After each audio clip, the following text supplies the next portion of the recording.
What to do, what it is, YouTube? It's your boy D Dynamite here, aka MrBoxDie.com, aka Mr. Holla at your motherfucking boy. So I'm in the building today, man. I'm talking about the fight of the hour. Brook versus Triple G is going down in September. And wow. This is some shocking ass motherfucking news, man. Even to hear myself talk about this shit, I never thought that I would ever be talking about this fight. It was shocking. It happened out of nowhere. You know what I mean? We look to the left, we see Triple G versus Eubanks almost done. We look to the right, we see Kell Brook versus Jesse Vargas almost done. And we turn around for like 5 seconds, and we turn back, and Triple G versus Brook is already in the books. And we're like, what the fuck, huh? And it's just like, as fans, we're being force-fed this shit, man. I mean, we're looking at two guys that don't even belong in the same world fighting in September. And it's like, why? You know what I mean? Why? Okay? If I'm Kell Brook, why? If I'm Triple G, why? I mean, let's look at this shit, man. I mean, Kell Brook, man. He's the IBF welterweight champion of the world. Top 3 in his division easily. All right? If you look at the potential fights on the horizon for Kell Brook, I mean, you still got the Khan fight there. You still got the Danny Garcia fight. You got the Keith Thurman fight. You got a Timothy Bradley in the division. You got Jesse Vargas, who you was looking at fighting and unifying with.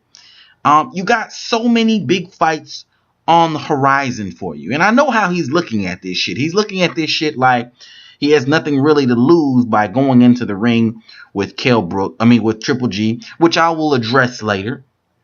But, if you're Kell Brook, you're looking at this shit, and you have all these fights at welterweight, and you want to go up to fight Triple G. Okay, clearly there's a lot to gain by fighting Triple G. Yeah, you get a check.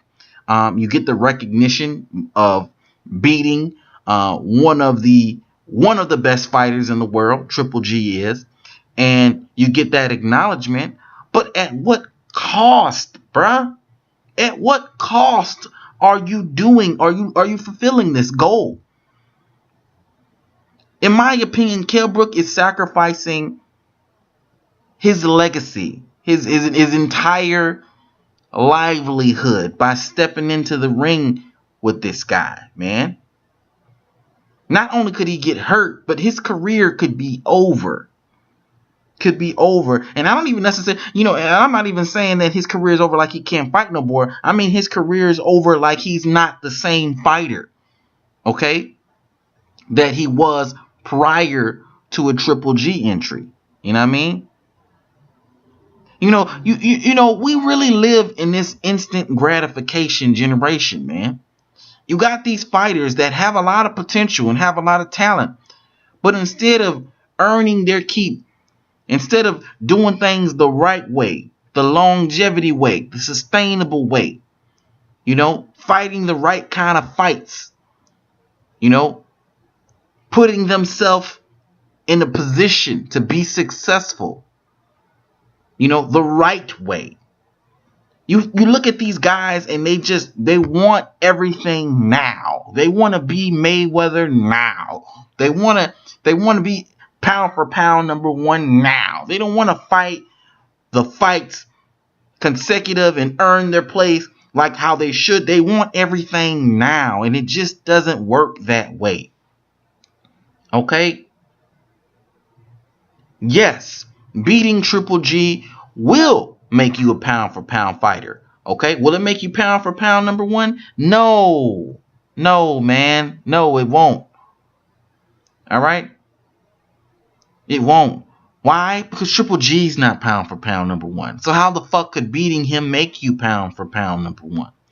Is beating Triple G going to make you a pay-per-view star? No, not even. Not even. We know that because we saw Triple G fight David Lemieux and only sell 100,000 pay-per-view buys. Okay? This fight is not a necessary fight if you're Kell Brook, man.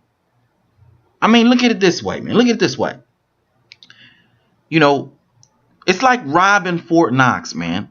You know, if you successfully rob Fort Knox, I mean, you're easily a trillionaire, and you have nothing else to worry about for the rest of your life. But at what cost? You know, at what cost? You have a 99% chance of getting caught robbing Fort Knox, just like Kell Brook has a 99% chance of getting knocked the fuck out by Triple G. Maybe a little bit higher. Okay, I'm being a little mean when I say 99%, but it's obviously not great odds if you're Kell Brook of beating Triple G. Just like it wouldn't be great odds of you successfully pulling off a robbery on Fort Knox. Okay?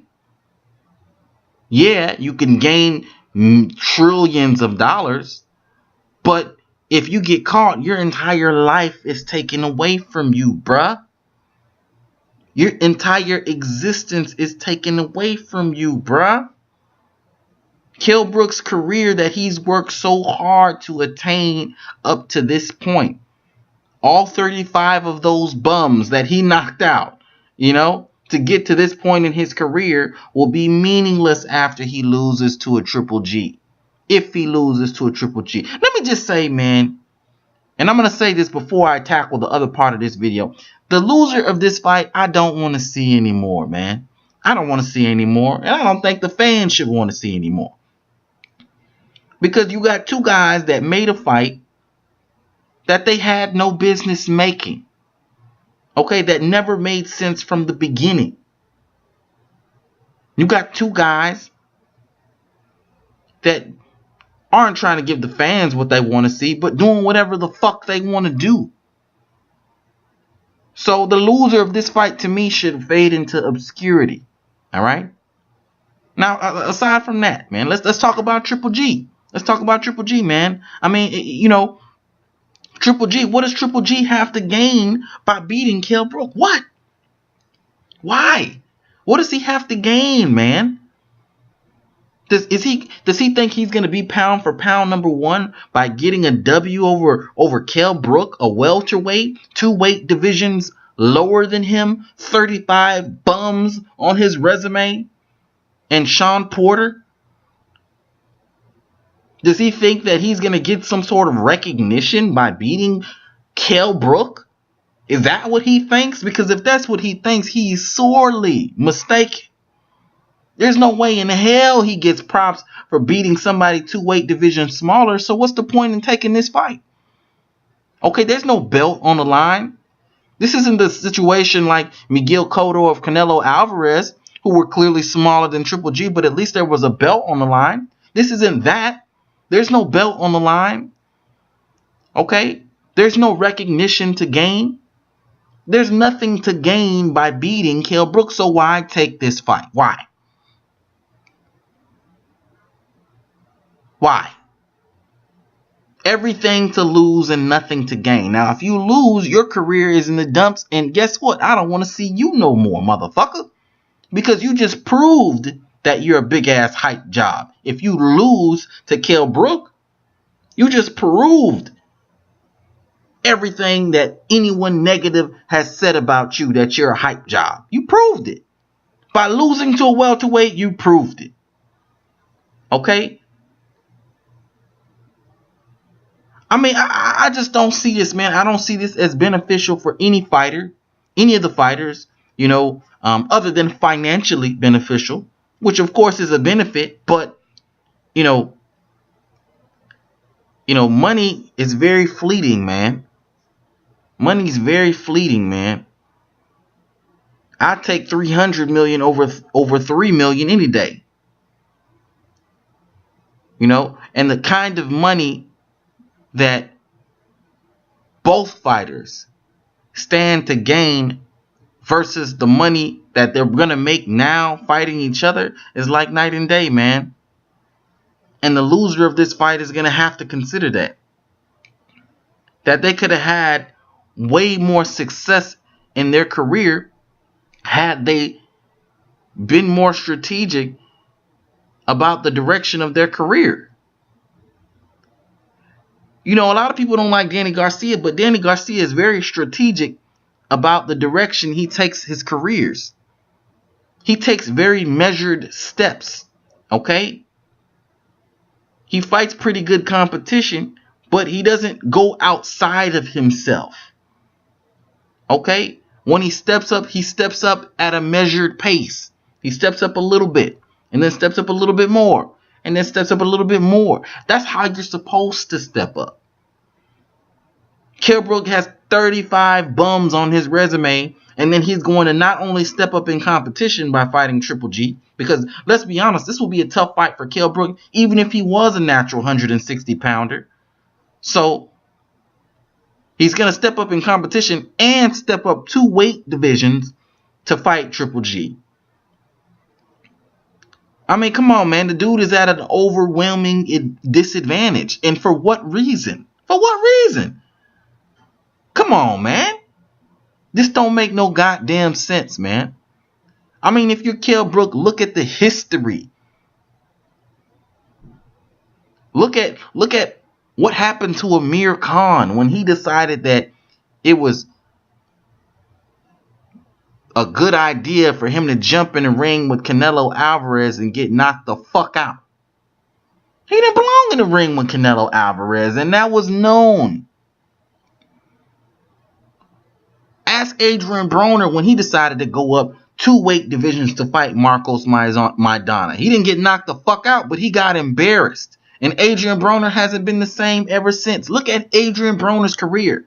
If Adrian Broner had never fought Marcos Maidana when he fought him, and I think that Adrian Broner, had he gone up in weight the right way, all right, and took those measured steps the right way, Adrian Broner right now would be a pound-for-pound king, a superstar right now in boxing, and he would be on the level, on or around the level of a Floyd Mayweather. Had Adrian Broner never fought Marcos Maidana. Had Adrian Broner not jumped up in weight and fought a Sean Porter when he did. Had Adrian Broner taken those measured steps, okay, in his career, he would be a pound-for-pound king and way more successful than he is now. And that's my point. He didn't have to take a gamble like this. Neither fighter did. Neither fighter needed this fight. Triple G has plenty of fighters around that want to fight him. Erislandy Lara, Chris Eubank, okay? Even Danny Jacobs just called out Gennady Golovkin, okay? He got all these guys at 168, okay? Kell Brook, he has... There's not a division in boxing that is more plentiful of opponents than the welterweight division, and Kell Brook is a champion in that division. Okay? This fight makes absolutely no fucking sense, man. It really doesn't. It really, honestly, and truly doesn't, man. This instant gratification generation is ridiculous, man. Because instead of making $300 million later, you decide to make $3 million now. And I don't know about y'all, but if I had to pick one, I'm gonna pick that $300 million all day, every day. Okay, and I know there's people out there thinking there's no guarantees that that $300 million is going to come to fruition. But if there's anything that Floyd Mayweather has taught boxing fans and boxers, it's that if you keep winning, even if you're right now you're not getting paid what you think you should be getting paid, as long as you keep winning, eventually they're going to have to pay you. They're going to have to. You take that pay cut until they have no choice but to pay you what you deserve.